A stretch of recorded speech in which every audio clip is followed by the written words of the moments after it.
በአንድ እቃ በጣም እስከሚከስር ድረስ ሽማግሌ ሲልክ ወይ እቃውን ሙሉን በገዛበት ለኔ ያስረክበኝ እቃውን ሙሉን በገዛበት ለኔ ያስረክበኝ ካልሆነ ሁለተኛ ላይ ያመጣ ቃል ይግባልኝ ብሎ ሽማግሌዎች ገብተው እንትን ብለው ምን ብለው 2 ሚሊዮን ብር ከስሮ አላማው እሱ ለማክሰር ያን ነገር እኮ ሰደቃ ቢያረገው ምን ያህል ንብረቱን አላህ ይጠብቅለት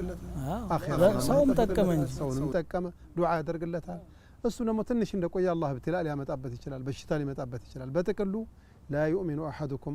حتى يحب لأخيه ما يحب لنفسه ለራሱ የሚወደውን ለወንድሙ እስካልወደደ ድረስ ጠንካራ ሙእሚን ነው በፍጹም አማን ሊሆን አይችልም ተብሏል ይሄንን በግልጽ መንገር ያስፈልጋል አዎ ይሄ እንግዲህ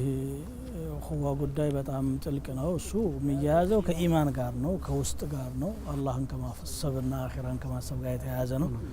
ችግሮች ሁሉ የሚፈጠሩት ከአላህ በመራቅ ነው አላህ ወደ ራሱ ያቀርበን መንገዱን ያስይዘን واخر دعوانا الحمد لله رب العالمين والسلام